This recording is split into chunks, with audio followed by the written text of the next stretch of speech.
Hola, queridos amigos, queridos estudiantes. Vamos a hablar hoy de Kierkegaard y vamos a tratar de relacionar a Kierkegaard con otros autores a los que se les puede considerar bien o mal relacionados con Kierkegaard, emparentados con Kierkegaard. O sea, Kierkegaard les influyó en alguno u otro aspecto y tal vez hay que ver nada más con un poco de atención para encontrar la herencia kierkegaardiana. Entonces, el tema de hoy es la herencia kierkegaardiana. Bien, algunos de los autores son filósofos y otros autores influenciados por Kierkegaard son literatos. Así los podríamos clasificar de primera entrada. Los autores filósofos y los autores literatos.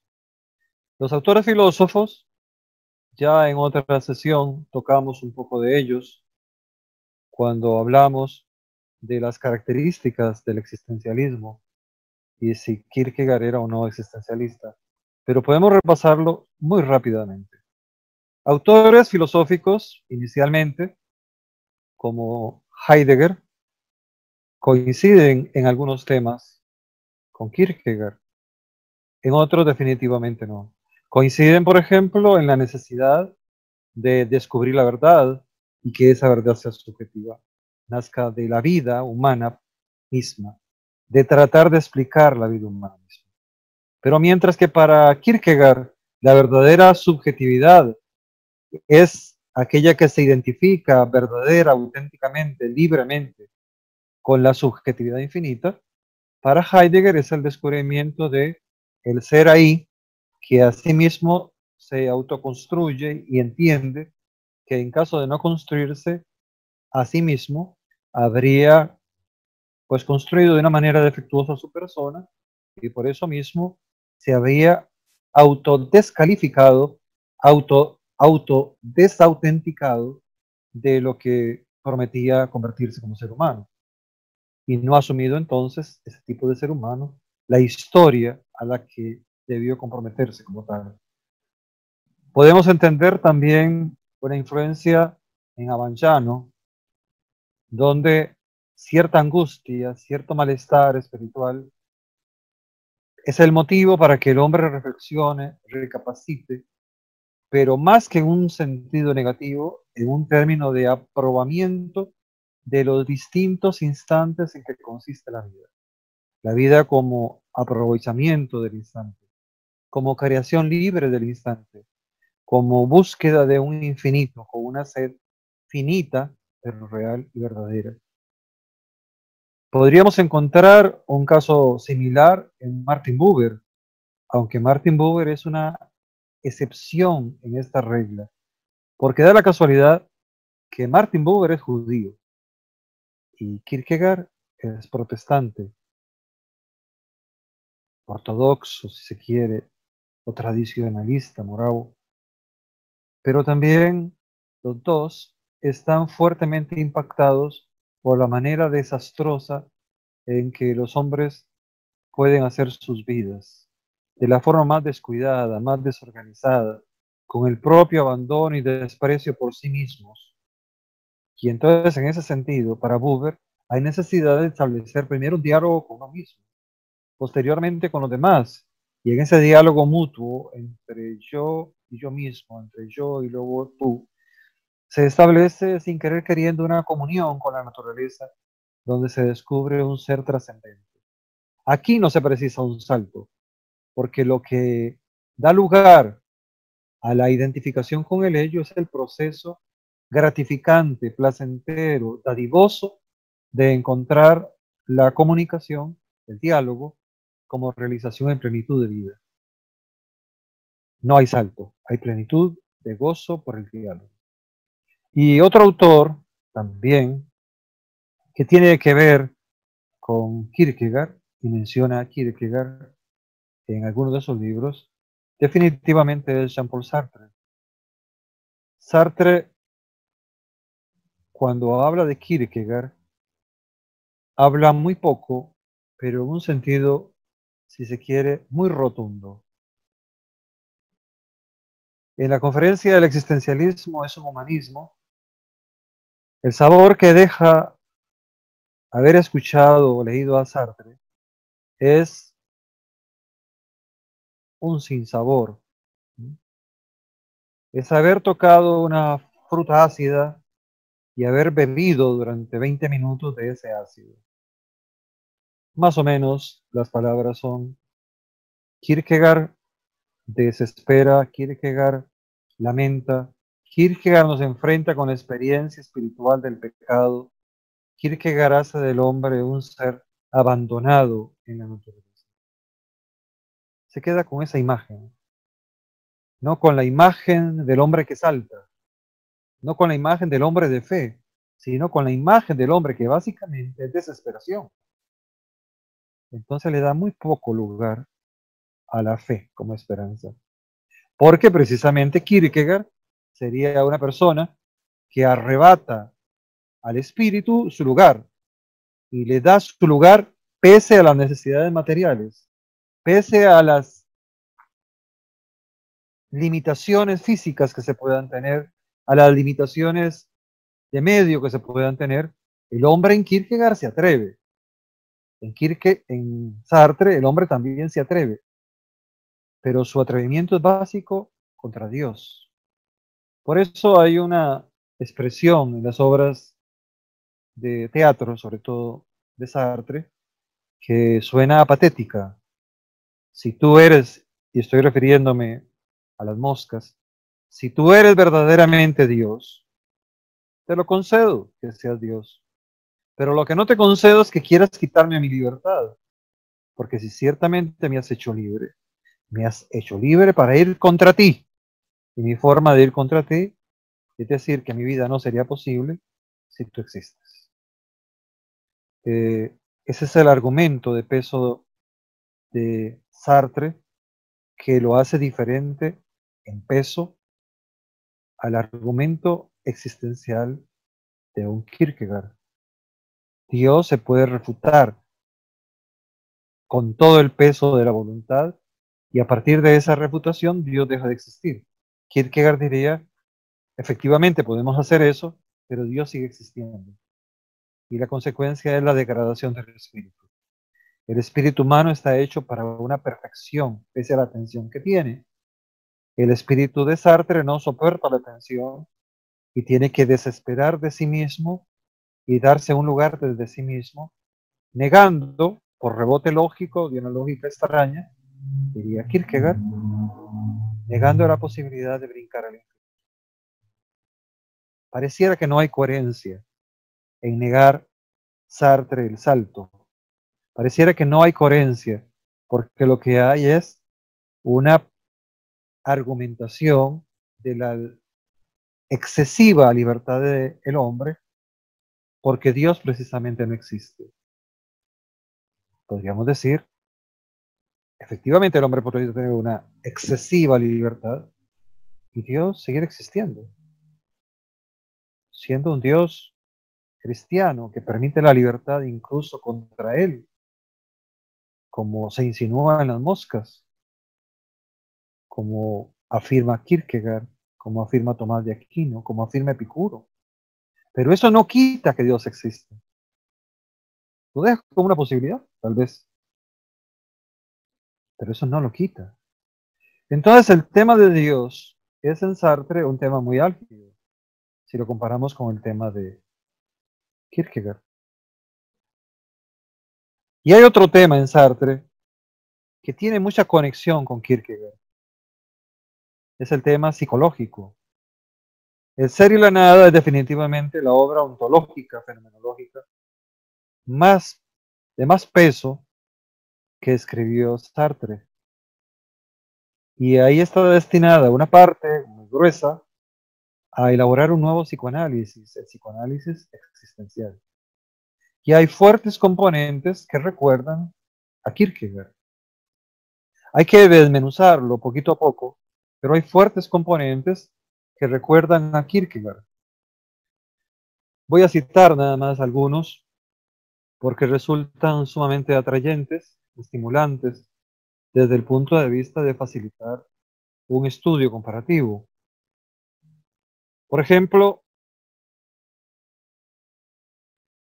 El hombre en Sartre es un hombre que manipula objetos y que está entre los objetos y le da mucho peso a los objetos. Y a partir de esta experiencia se identifica como un hacedor de su propia existencia. Yo estoy frente a una pipa, la pipa tiene relación conmigo y ha desentrañado en mí el concepto de que soy un objeto igual que la pipa. Estoy frente a un guijarro, veo caer el guijarro, me lo como, me considero privilegiado, soy distinto a los demás.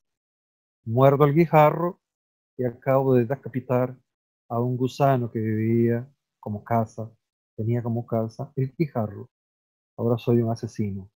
Las cosas tienen mucho que ver conmigo en Sartre.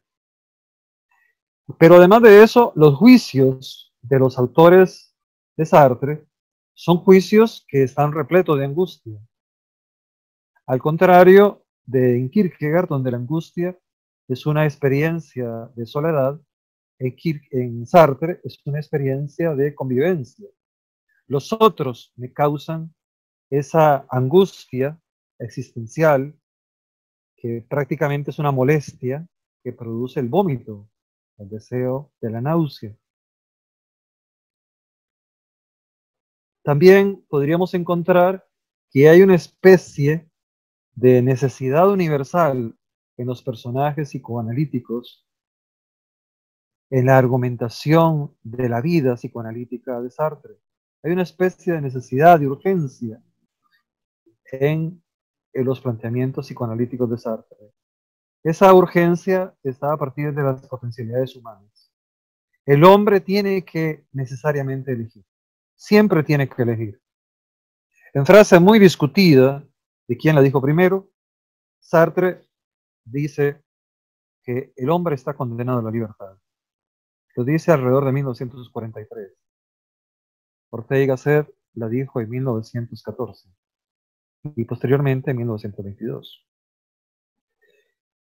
Independientemente de quién lo diga, el peso es la libertad. El golpe decisivo es la libertad. Ser libre es una condena para Sartre. No hay vuelta de hoja. No hay vuelta de hoja. Es una condena irresistible, necesaria e ineludible. Y es tan fuerte que soy libre porque no tengo esencia. O sea, porque dentro de mí, para usar el lenguaje tomista, no tengo ninguna naturaleza que me conduzca a un fin último, sino que además de no tener fin último, porque el existencialismo coherente ateo no me da un fin último, yo soy el único que es capaz de darse una esencia que ni yo mismo voy a conocer, porque serán mis sobrevivientes los que una vez yo muerto digan, fulano de tal era así y así, era ese. La esencia la catalogan los otros, no yo. Yo me la construyo, pero yo soy incapaz de objetivamente y subjetivamente descubrir el ser que realmente yo soy. Es una especie de condenación psicoanalítica muy fuerte, que parece que respiran todos los seres sartrianos. Y luego, Freud insistía en una necesidad, dice Sartre, de sistematizar todas las experiencias. Heidegger no cree en esa sistematicidad. Kierkegaard tampoco. Tenemos una diferencia, pese a estar hablando de tantos seres. Encontramos además una potencialidad de relacionarnos con el determinismo. Kierkegaard se relaciona con el determinismo. El determinismo está marcado por el pecado original, pero da la enorme ventaja de que el determinismo no tiene la última palabra, porque la palabra definitiva la tiene el Creador. Y por un acto de fe, yo salto hacia el Creador, y ese Creador, por un acto de misericordia amorosa, me libera, nos libera de la carga determinativa que es el pecado original. Por eso, uno se angustia transitoriamente cuando siente la experiencia del pecado, cuando se reconoce pecador, pero por la fe se ve libre. Por eso no vale la pena ni desesperar, ni angustiarse, porque el que es libre desde su voluntad es libre, y desde la gracia, desde el don del Altísimo, también vuelve a confirmarse la libertad. Lo que es penoso es estar en un mundo que actúa y que vive y que respira y que se mantiene desde principios contrariamente cristianos. Y finalmente, la persona kierkegaardiana es una persona espiritual, de fondo espiritual o de fondo estético o de fondo ético. Tiene un fondo. En Sartre, el fondo es la deliberación siempre cambiante. Por eso el para sí es el que domina la conciencia, identifica la nada y siempre estará cambiando. Muy bien, esos serían autores filosóficos, autores literarios. Unamuno, el sentimiento trágico de la vida, la agonía del cristianismo. Y un libro, una novela que les invito a leerla con mucha paciencia y sobre todo la última tercera parte con mucha paciencia y mucho amor. En Niebla, así se llama la novela, aparece el personaje central y grita más o menos estas palabras. Por favor, don Miguel, por favor, autor, no me condenes a desaparecer con la muerte. Ya sé que tú eres el autor, pero no me condenes a desaparecer, porque si hay algo feo para el que vive, es dejar de vivir. Si hay algo feo para el que existe, dejar de existir. No me condenes. Mira mi dolor, mi tormento, porque yo quiero seguir siendo. Mi tormento, mi desesperanza es no ser después de muerto. Por favor, no me condenes a la muerte. Y le contesta el autor, ahí mismo. Le contesta Miguel de Unamuno. Pero por favor, déjame ya. He escrito 200 páginas sobre ti. Déjame ya, quiero ir a dormir, quiero ir a descansar, son muchas noches en vela. Déjame a mí existir también. Respétame, porque yo soy tu creador. Esa situación en Unamuno es agonía, es desesperación kierkegaardiana, es angustia por la existencia, es petición de que exista esa posibilidad de salto de fe confirmada y que se pueda intuir desde aquí. Pero Unamuno se da cuenta que el salto de fe, que es prácticamente una necesidad vital, no tiene una seguridad racional. Y ahí donde está el peso para Unamuno. La agonía es tener conciencia. La agonía es no poder afirmar racionalmente la totalidad de la seguridad racional en la fe. Y es que la razón no va a asegurar a la fe, dice Unamuno. La fe es un acto de la voluntad, es una generosidad de la voluntad. Y dice, oh voluntad tan generosa, ¿recibirás acaso lo que esperas? Y en uno de sus poemas últimos dice Unamuno, espero recibir aquello que tantas veces soñé. Así como cuando era niño, esperaba recibir el muñequito de madera que a veces llegaba y a veces no. Entonces ahí pueden leer a Unamuno. Hay otro personaje, otro autor, José María Rilke, Rainer María Rilke. Rilke es un poeta de origen de lo que se llamaba la localidad prusiana, alemana, a finales del siglo XIX y principios del siglo XX. Rilke es nostálgico, su fondo es la soledad humana, es el hecho de haber nacido, pero también el hecho de ineluctablemente estar rodeado de gente que muere y que nos recuerda que la muerte es una posibilidad. Rilke, sobre todo en los poemas del Diuno, nos evidencia que el ser humano no desea morir, pero que todo le dice que va a morir. El amor muere. El amor es encontrar a tu pareja y luego, al poco instante de que la has encontrado, con mala suerte, decepcionarte porque ella ya no te quiere, porque tú ya no la quieres. Y eso es una especie de anticipo de la muerte. Es un anticipo de la muerte enfermar. Es un anticipo de la muerte soñar y que el sueño no se concrete. Es un anticipo de la muerte esas continuas pequeñas angustias, donde aparece de vez en cuando una esperanza, un ángel, pero Rilke es muy cáustico, muy elegantemente cáustico y paradójico, y dice, y ese ángel, no os descuidéis, porque todo ángel es terrible. Todo ángel encierra, en griego, una condena, una advertencia. Alégrate, soy tu ángel, soy un ángel. Pero si soy un ángel, recuerda que hay un demonio. Y recuerda que ya no estaré contigo. Que los ángeles aparecen de vez en cuando y que vuelven a dejar al hombre solo a puertas de la muerte, exigiendo que el hombre tenga fe. Las coincidencias son muy fuertes. Otro autor que ustedes han leído probablemente y que seguramente les gusta es Franz Kafka. Kafka, del mismo periodo histórico que Rilke, que es un alma atormentada, verdaderamente atormentada. Dirige a un judío que a veces lamenta ser judío, que se pelea con su padre por estar confundiendo la vida con la proclamación de normas de cumplimiento moral y religioso. Kafka quiere ser el mismo y está condenado a ser un empleado, un burócrata, que comete errores o trata de evitar cometer errores en su trabajo, que tiene un jefe muy obsesivo igual que su padre, una sociedad muy obsesiva que es la sociedad judía comerciante,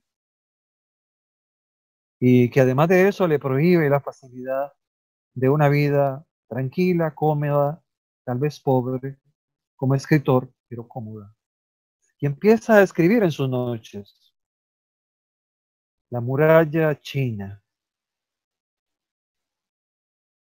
Se inspira en la maravilla de la muralla china para decirnos que no es ninguna maravilla, es la separación de muchas personas para no contaminarse con lo que la otra persona es, poco de contaminación. Y realmente quien contaminó a todos fue el que inventó la muralla. Ese era el enfermo realmente.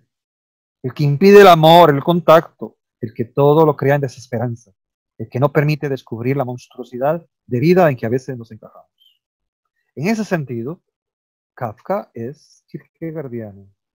Si ustedes leen las cartas de Kafka y el diario de Kafka, va a encontrar la nostalgia de Kafka, la melancolía y la desesperanza de Kafka, y que él se refugia como Kierkegaard, escribiendo diarios y novelas y cuentos, y como Kierkegaard se refugia tratando de encontrar en una mujer un motivo para amar, para ser amado y para recibir cariño. Y como Kierkegaard descubre que hay mujeres muy complicadas y que cuando uno busca la salvación en una mujer, mejor es seguir escribiendo. Ese es Kafka, un alma atormentada. Y Kafka tenía una advertencia muy fuerte en uno de sus primeros libros que se llama Bestiario. Así se llamó en alemán, Bestiario. Después se juntó en las obras completas y ya como que se perdió esa imagen de bestiario. Tenía una advertencia en el prólogo. Leed este libro no figurándoos que son narraciones, sino figurándoos que son la realidad, que son de verdad. O sea, los cuentos maravillosos, fantasiosos y monstruosos, imaginaos que son una realidad. Que la vida no es una fantasía, Kierkegaard. Que la vida es una construcción en medio de una epidemia de monstruos y de monstruosidades. Un monstruo en el que yo me voy convirtiendo, si lo permito, un monstruo en el que voy convirtiéndome y los demás ni se enteran ni quieren enterarse, aunque yo sea el hijo y aunque yo sea el hermano, y terminan por matarme abriendo la puerta del cuarto porque me he convertido en una cucaracha. Ahí hay mucha influencia de Kierkegaard.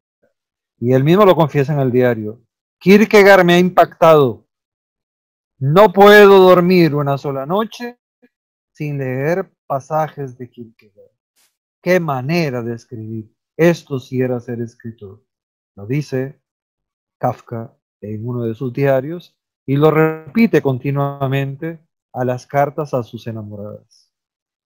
Y hay otro personaje que ustedes han conocido, que ganó el premio Nobel, que escribió, siendo muy joven, un librito que sus amigos más mordaces dijeron que era una porquería y la vergüenza de las editoriales francesas. Albert Camus, escribió el mito de Sísifo y en el mito de Sísifo hay alusiones a Kierkegaard, fuertes alusiones. Y esas alusiones, escritas en un francés increíblemente bello, retórico, lírico, donde cada palabra prácticamente está puesta, donde tenía que estar puesta, donde cada oración marca una huella. Por eso gana el premio Nobel. Sartre lo gana por las novelas y el teatro. Difícil encontrar literatura hermosa en la filosofía de Sartre. Difícil, es un poquito lógico, fenomenológico, despiadado encontrarlo ahí.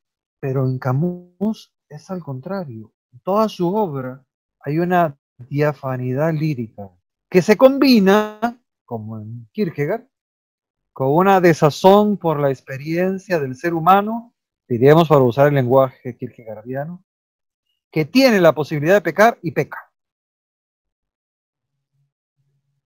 Kierkegaard salta hacia la fe por propia voluntad. Camus toma su cigarrillo, toma un vaso de café, después 2 copas de vodka, otro cigarrillo, agarra el periódico y dice, qué pesadumbre da saber que uno es un ser humano y que puede hacer las mismas bestialidades que están haciendo los que hacen las noticias de cada día. Palabras más, palabras menos, son las expresiones que aparecen en el extranjero, en la caída y en la peste. ¡Qué desazón! ¡Qué experiencia más triste! Ser un ser humano y ser capaz de hacer estas atrocidades. Y sin embargo, la opción, y por eso es que pone a Kierkegaard, y sin embargo la opción puede ser saltar a la fe, pero en coherencia humana habría que saltar más hacia la humanidad que uno tiene. Si es cierto que la existencia es un absurdo y venimos a una vida bajo un determinismo absurdo porque no hemos podido venir, es más verdadero, consecuente, subjetivo y creativo decir que el sentido se lo tenemos que dar nosotros, los seres humanos. Si la vida no tiene sentido, el sentido se lo tenemos que dar nosotros. Y en ese sentido, el hombre camusiano es un hombre artístico. Y es un hombre revolucionario. Y es un hombre comprometido. Y es un hombre alegre.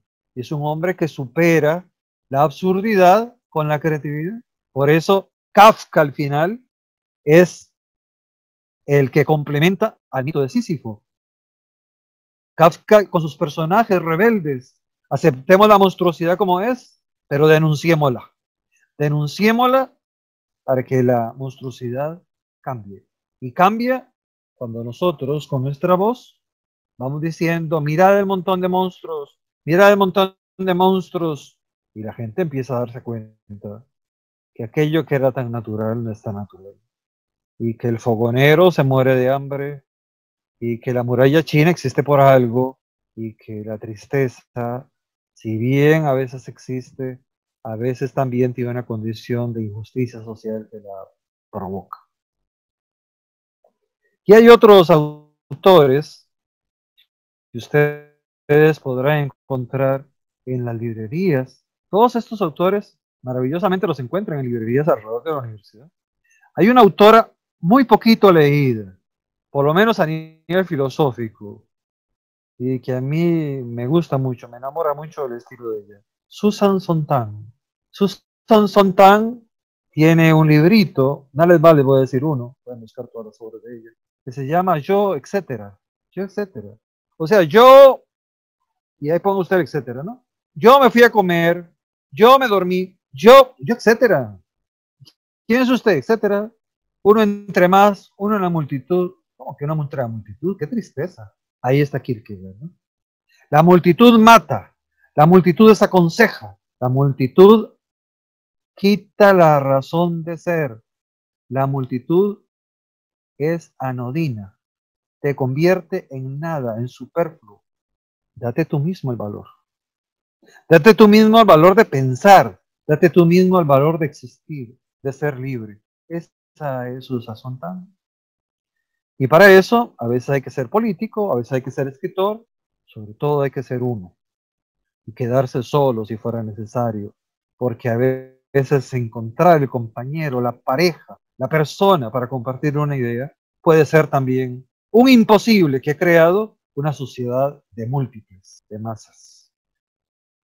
Y hay otro autor ya más alejado que uno diría, pero ¿cómo puede estar influido por Kierkegaard? Pero que está influido por Kierkegaard. Sobre todo este autor entre los años 1930 y 1950. También ganó el premio Nobel. También escribió en literatura, en poesía, básicamente en poesía. Pablo Neruda. Pablo Neruda tiene libros donde él mismo se autodescubre, se autoconfiesa que ha vivido. Recientemente ha aparecido una edición con fotografías, con cartas reveladoras, con dedicatorias que aclaran muchas referencias, con anotaciones al margen que aclaran muchas referencias. Confieso que he vivido, que he tratado de ser yo, en medio de un mundo que se desparrama en conflictos sociales, políticos, en medio de un mundo marcado por la economía y el comercio, la despersonalización, y que le va muy mal a quien pretende ser sí mismo. Experiencia que Kierkegaard también comparte, que Kafka comparte, que Rilke comparte, que Camus comparte. A Camus sus amigos lo ignoran. El famoso pleito, bronca, Sartre, Camus, Simone de Beauvoir, es bastante fuerte, se acaba la relación. Neruda sabe de esas experiencias. Y Neruda también sabe del valor del olvido, de la vivencia del olvido, de la vivencia del amor, de la vivencia del amor traicionado, de la vivencia de las guerras, de las capitulaciones de una ciudad, del aplastamiento del amor en manos del comercio, de la desaparición de la fe en nosotros, de la desaparición de la fe en uno mismo, de la angustia por no saber a dónde va uno cuando pierde la fe en sí mismo. Y por eso me gustaría leerles un pasaje de un poema bastante olvidado de Neruda,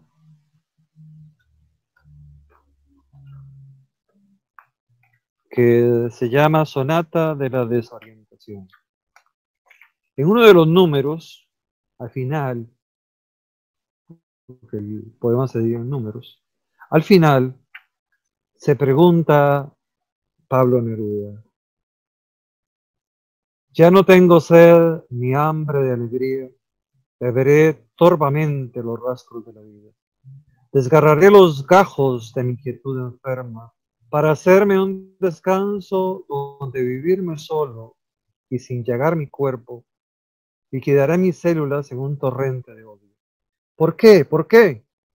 Si en mis claros deseos dejé suelta la túnica de mi vida serena, ¿Y por qué estos deseos de ver lo que no veo? De borrar a la tierra mis soluciones buenas. Pero es que entonces no fui bueno. ¿En qué tramas complejas se envenenó mi vida? ¿Por qué secaron toda la leche de los senos, esos senos maternos, y nos quedamos duros como agrios y como llenos de ternuras deshechas en una sola herida? Y todos serán mañana, ayer. Quizá si sobre la cabeza de los hombres llovieran los jugos estrujantes del cansancio y del mal, y quizás si quisieran que fuéramos un fruto negro de soledad, un rebaño de carne pensante y dolorosa, y tal vez nada más, todas, todas las buenas e, e innombrables rosas se las han de llevar, se las han de llevar, todos en un ir torvamente maldiciendo las cosas, se las van a llevar, se las van a llevar. Un rebaño estrujado por el dolor y el cansancio, y tal vez nada más. Ese nada más es la desesperanza que siente quien ha perdido la fe en las cosas. Es la desesperanza que nació del espíritu, la desesperanza de quien no puede saltar como Kierkegaard a la fe, sino de quien se concentra en ser desde sí mismo el único motorcito para tratar de salvar su conciencia.